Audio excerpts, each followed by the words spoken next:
Thank you very much, Brian, and great to have so many online again this evening. Thanks to all those that came along last week, and for those that are new this week, great to have you with us. As Brian's kindly introduced, we have 6 of these training sessions, so we're on the second one. So last week we covered the sort of what is a local place plan, and today we're going to rattle through the who, where, when, why, and how. Now, part of the how will also be supplemented in the coming week sessions, but we'll certainly get started on that this evening. So next slide, thanks, Paul. So just by way of introductions, again, for those that weren't with us last week, my name's Chiara and I'm a director at Imagineif.space. We're a social enterprise, and I'm joined this evening by Paul from Place at the Table.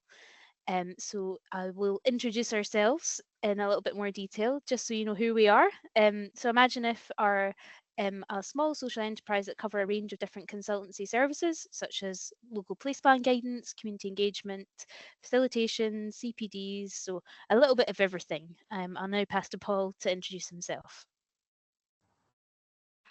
Good evening, everyone. My name is Paul. I run Place at the Table. I have a background in community development and spatial planning. I'm a member of the Royal Town Planning Institute, and I've run probably 10 to 15 community action plans and supported lots of communities with different training over the last 6 to 7 years, and now also facilitate local place plan training. So you could come to us if you wanted to for project management, facilitation, writing policy statements for your local place plans, actually writing the plans themselves, coding the data, training, mentoring, and mediation and facilitation. So Chiara and I work together a lot, and we love training people. So it's just a real privilege to be here. So as Chiara mentioned, this is the second of 6 training sessions of this particular batch. This is the second part of an introduction to local place plans. So the first part, the link is going to be put in chat. We'll send out an email tomorrow. Really, these 2 sessions should be taken as a whole. We'll also send out a questionnaire to see what you thought of them. And then weeks 3, 4, 5, and 6, we're going to be looking in more detail at particular parts of the overall process that you might need to take in order to deliver a local place plan. So tonight the questions are who, where, when, why, and how. Obviously, because this is an intro, we're just going to be touching on each of these relatively briefly, but hopefully clearly, and ticking off all the things that you really do need to know at the top end of stuff. So, for example, tonight you may be coming with these kind of questions. When is the final deadline for local place plan submission? Is it actually when the council says it is, when they give out the initial deadline? Or is it another point in the process? We'll talk about that. When are the key moments we should connect with the council? Are there any opportunities to address their opinions of what they've taken our proposals as, whether they've accepted them to go into the local development plan or not? Can we choose the boundary of our plan? Do we have to say everything about every site or every place in our community? How much chance is there that our proposals will be included in the LDP, which is a kind of is it worth doing question? And how can we be sure that the local authority won't just pop the plan on a shelf and it gather dust, which is also a why should we do it question. So we'll come back to all of these a bit later. Chiara. Yeah, so we thought it'd be helpful just to recap what a local place plan is. So a local place plan is an expression of a community's aspirations which can influence local spatial planning policy. And there's 2 key things that it can do. It's about setting out priorities to regulate future development in an area, but it's also about helping communities to develop and deliver their own projects.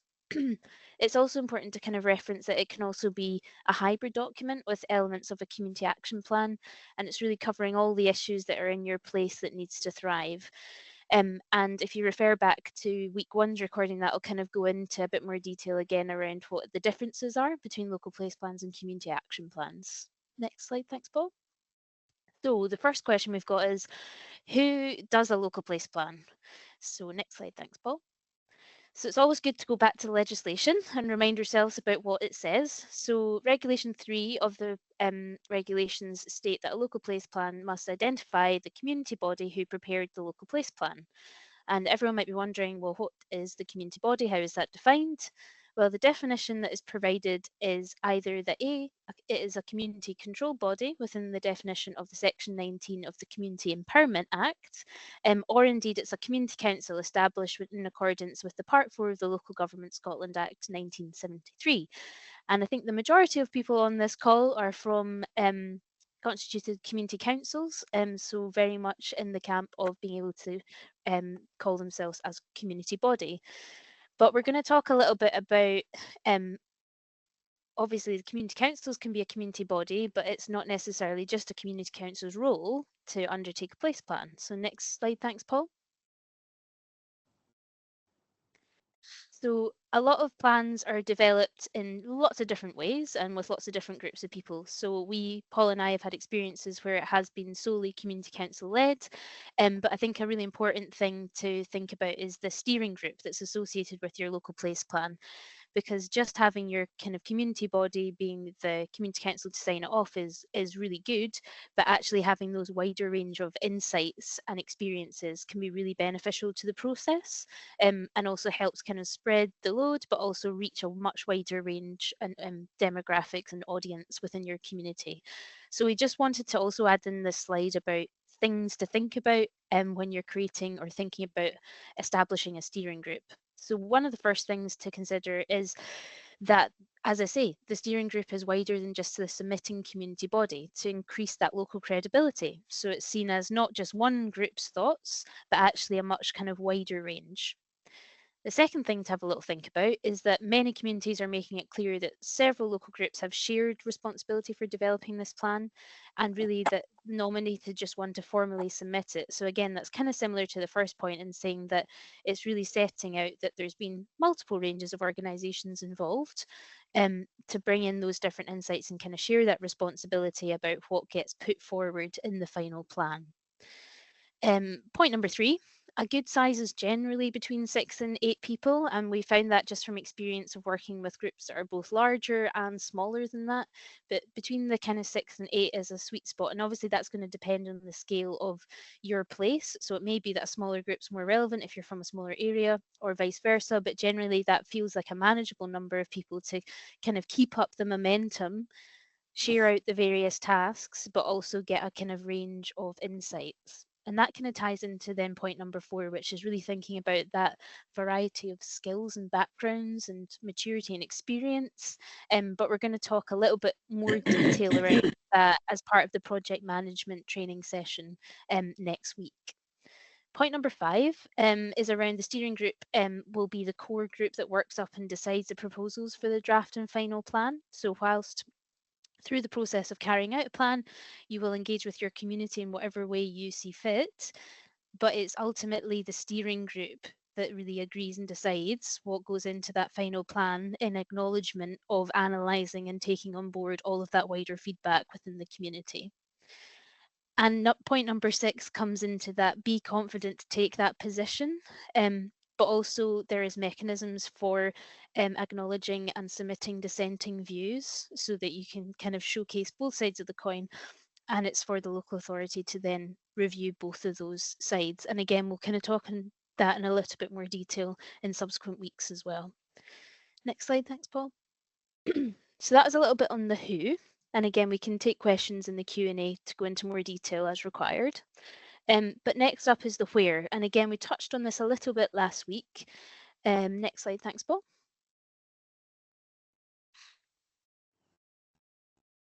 So under Regulation 3 of the regulations, it requires a local place plan to contain a map that shows the land to which the local place plan relates. And that really is for the community body to decide and define, what is the boundary of your plan. And that can be a range of things. So if we click onto the next slide, Paul, we can talk about those different options. So we can think about a boundary being a community council boundary or settlement, which you'll all be familiar with for those that are community councillors on the call, the area that your community council covers. So that's quite often used generally as local place plan boundaries. Another option is to have a single site. So indeed, a local place plan doesn't necessarily have to be an entire settlement. Option C there is for it to be a ward or a district. So that may be several areas coming together, particularly if they're smaller or seen as a sort of collective. Even if they're out with one single community council boundary, they may view that it's actually effective to basically have a much kind of wider local place plan, which covers a range of places. But I think with all of this, it's important to state that the boundary really comes back to managing your own expectations as well as around what is actually, and not even just expectations, but also your capacity.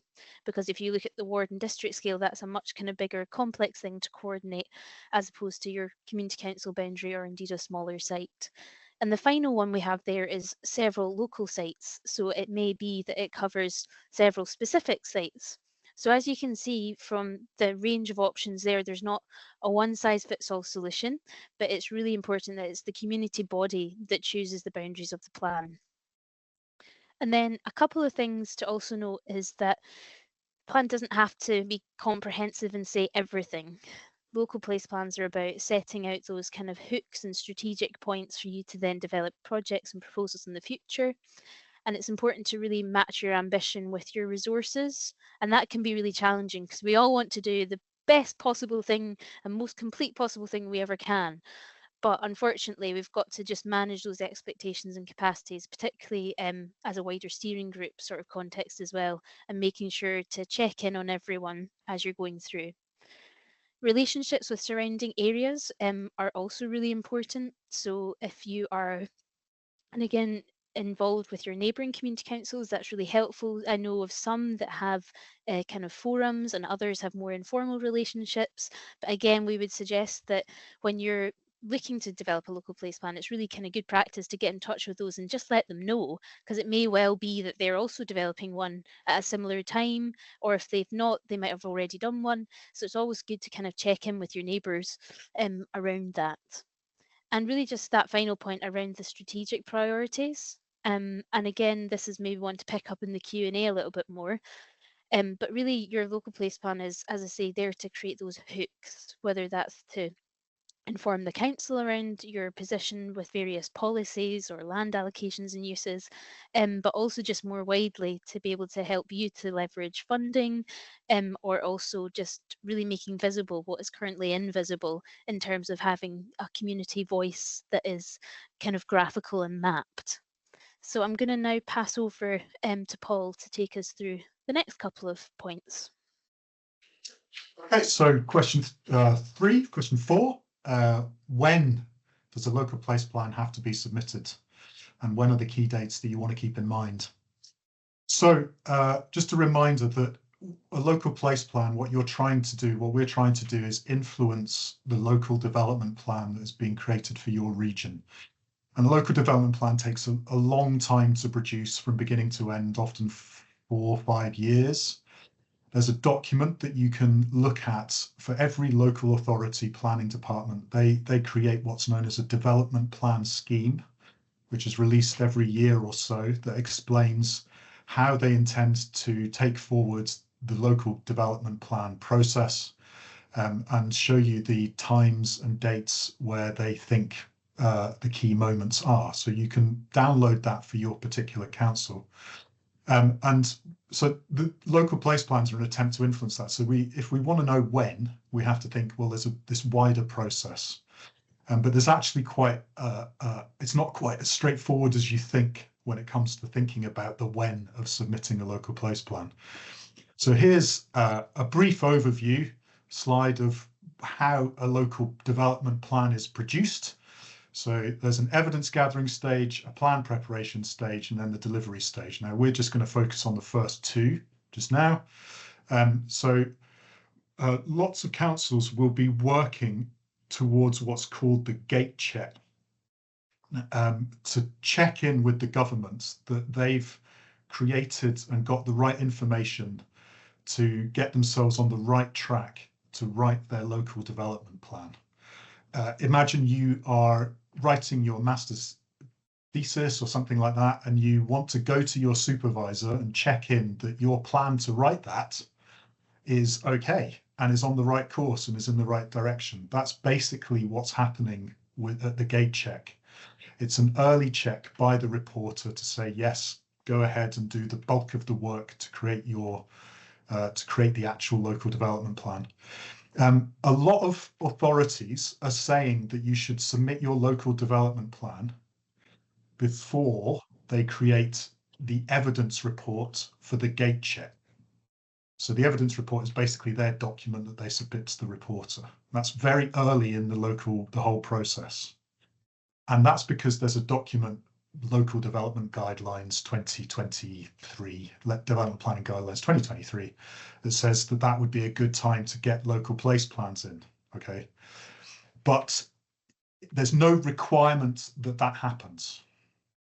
It's just an indication, it's just guidance. And elsewhere in that document, it also says that you can submit a local place plan at any time. And what that means is that you don't necessarily have to submit your local place plan on the date, the indicative date that your local authority has put out to you, which could be before the evidence report. But actually, you could submit your local place plan a bit later in the process. I'll explain that a little bit more just now. So here's the legislation and the guidance. So this is from the 2022 Local Place Plan Circular. I'll put a link in the chat. So as it says here, and it's also from the Local Development Planning Guidelines 2023. So it says here, LPP should be prepared in time in advance of the finalisation of the evidence report.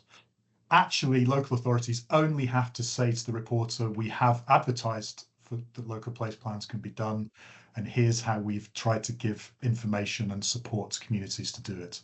They don't actually have to have local place plans in at that moment.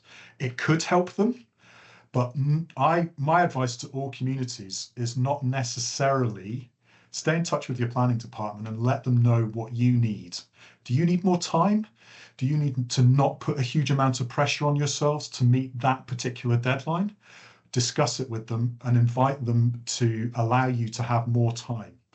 And the reason for that is that in the same document, it says LPPs have to be taken into account in preparation of LDPs whenever they are registered, meaning whenever they are registered before the proposed plan is finally actually written.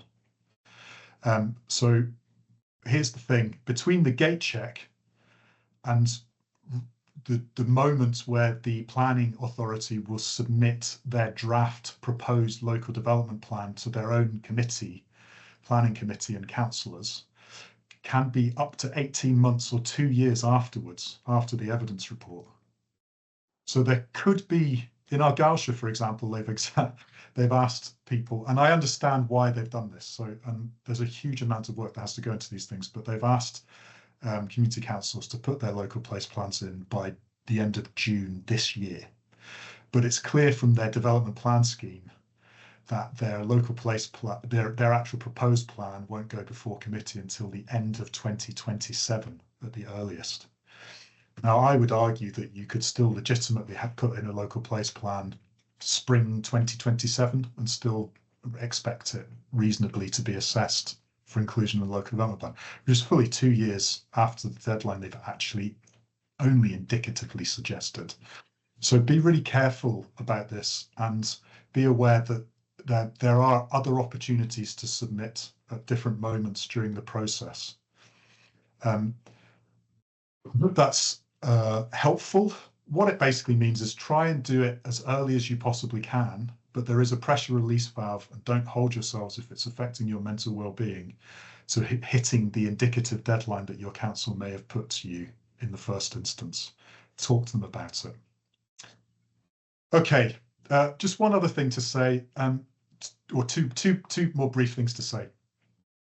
There is going to come a point in the process when the local development plan is put before committee at the end of the proposed plan stage, And the council's going to sign it off, and then they're going to put it out to consultation for 3 months. But when the planning authority lays this before the council, what they should be doing is also writing an explanation back to all communities that have submitted a local place plan, saying why or why they haven't included the proposals they've put forward. What this means is there's an accountability built in. You'll be able to see their reasoning. You'll be able to see the proposed plan and which of your proposals has got in. And then you're going to have 3 months to also feed back your comments on the back of that to try and influence the council again. That's a really important moment. Another key thing to remember is that whenever you do submit your local place plan, try as early as possible before you submit, certainly maybe 3 or 4 weeks before you do, to get in touch with your local planning authority and run the draft past them and say, look, is this ticking all the boxes, and will you register or validate this? So stay in touch with your department and talk to them so that you don't get any surprises when you do submit. And also remember, it's not a win-fail situation. When you submit your plan, if there's something that's not quite right and you haven't submitted all the elements and jumped through all the hoops, they'll just come back to you and say, you've missed a bit. Can you just add that in? You won't be knocked back. You'll just have an explanation and you can pick up afterwards. So the next question, why even do a local place plan? Well, you can do a community action plan. You can do all of that. You don't have to ask anyone or justify it. You just have to work with your community, come up with your proposals, and then advocate in cases of service delivery from the local authority directly with the local authority. As we said last week, local place plan's an added string to your bow.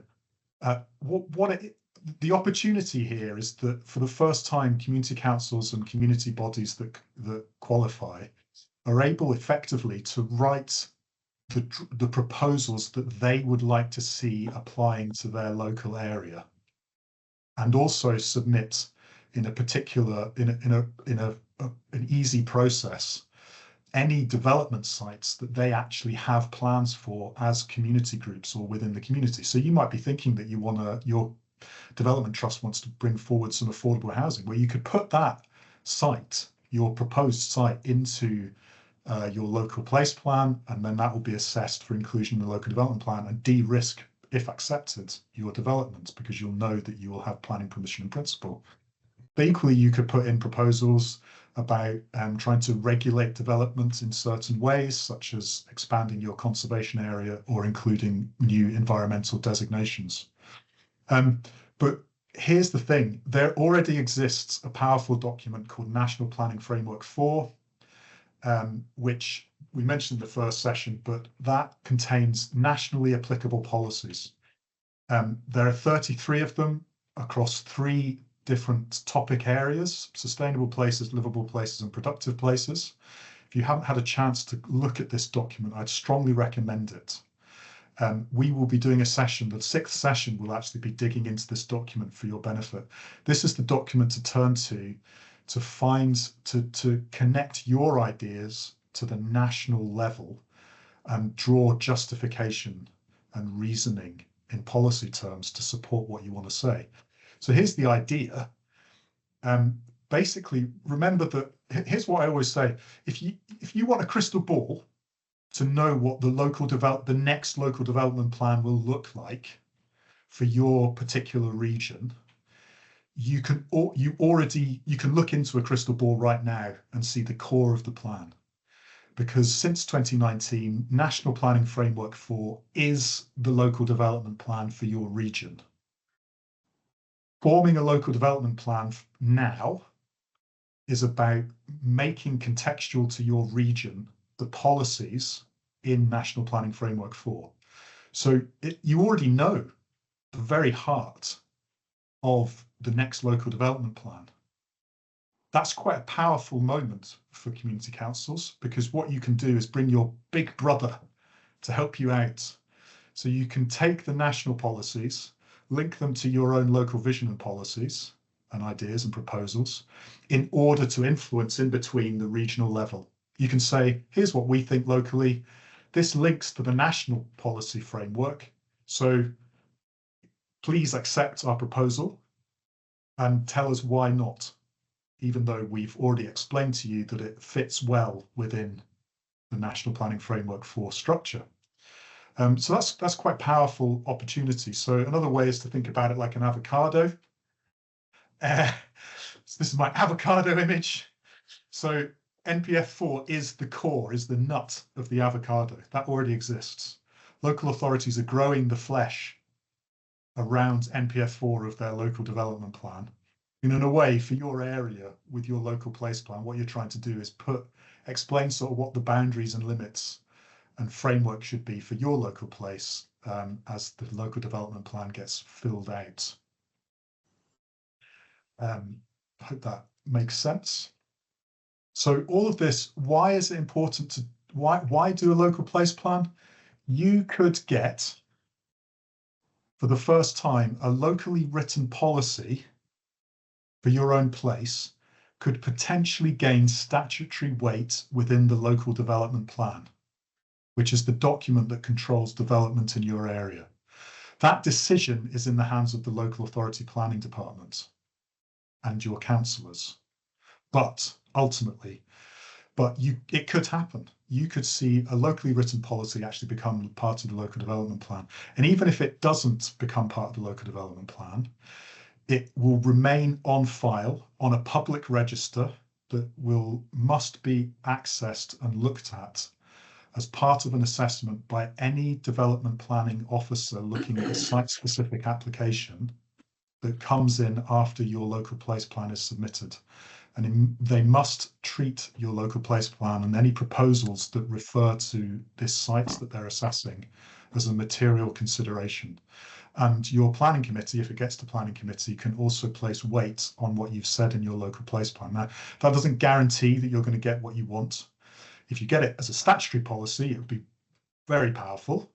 But even if not, because planning is discretionary, it could well be taken into account still. So that's first time that's really been able to be done in such a transparent, open, and consistent way across the board.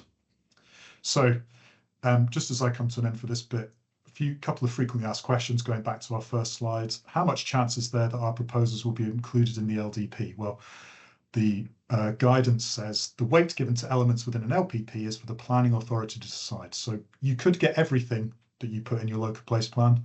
You could get nothing. More likely, some of your proposals will be taken forward, some of them won't be, and you'll get an explanation why or why not. But it's the spatial or proposals that are to do with development that will be most influential. So if you put other CAP projects in, like forming a youth group, that's not really a planning matter, so it won't really be taken into account. If you want to set up a building or build a building, then it will be, because it's about development for that youth club. How can we be sure the local authority won't just ignore the plan? Well, local planning authorities must give clear reasoning supporting or not supporting any in LPPs when they put the proposed plan before their own committee. So you should get clearly detailed stuff around that. Chiara. Thanks, Paul. So we're just going to round up this second part of the first sort of introduction to local place plans, talking about the how. But this is just going to be a very kind of high level overview because we're going to touch on that a lot more next week in the project management session. So next slide, thanks, Paul. So in terms of kind of key stage and milestone moments, for want of a better way to put it, we kind of summarize them into 6 different sort of milestones. So the first one being foundations. So that's really kind of getting under the skin and understanding the baseline information that is available. So that could be if you've already got a community action plan, it could be reviewing that. If you don't, it could just be reviewing other kind of plans or even projects that have been done that might be relevant to your place. So that's really understanding your kind of existing context. The second milestone we've got is engagement. So that's really kind of going out wider to your community to get that first sort of gauge of, you know, what are the likes, dislikes, and there's a whole range of different tools that you can use for that. And again, we'll kind of touch on those in the project management session. But that's really a moment for you to go out to your community and find out what's going on and where they want to see change. We then move to the third stage, which is analysis. So that is where we then take all of that engagement information and go through it. And that can be done again in a range of different ways. We quite often use the Place Standard tool as a framework to ratify where comments come in. It may be that you've used that as a tool for surveying. As I say, there's lots of different ways to do it. And again, that'll be maybe something that comes up in the discussion either in the Q&A tonight or certainly in the subsequent weeks. Once you've got that analysis piece done, it's then around developing that draft. So what coming through the analysis are the kind of key themes that are emerging? What are the proposals that are kind of local place plan related that can be pulled out of that? Is there things around existing policy that need to be looked at and reviewed? Is it about allocating new sites? There's, again, lots of different ways to kind of pull that apart or unpick that. And again, we'll talk about that in a bit more detail. Section 5 or stage 5 is then around the information notice period. So that is a period where you, within the legislation, you have to go out and send your draft local place plan to your neighbouring community councils and local elected members. And again, during that period, we often like to get that out to the wider community too, and often run a survey. And the critical thing for that is it runs for 28 days. So that's a kind of statutory thing. And again, we'll talk about that in a little bit more detail in the project management session. And then you get the final submission moment. So that's when you've got everything, you've done your information notice, and that is submitting it to the local authority. Next slide, thanks, Paul. There we go. But as we are going to chat about most of these little milestones in a bit more detail in the project management session, we just thought we'd share some top tips stage by stage this evening. So that first foundations stage, developing milestones but staying flexible is really important. So when you begin your local place plan, actually setting out, okay, over how long have we got? How long a period do we have in terms of when the deadline is or how much capacity your group has? That's going to vary group by group, place by place. But it's really important to try and set that out. So that's why we've kind of loosely recommended these various stages, because you can begin to actually map and program that out.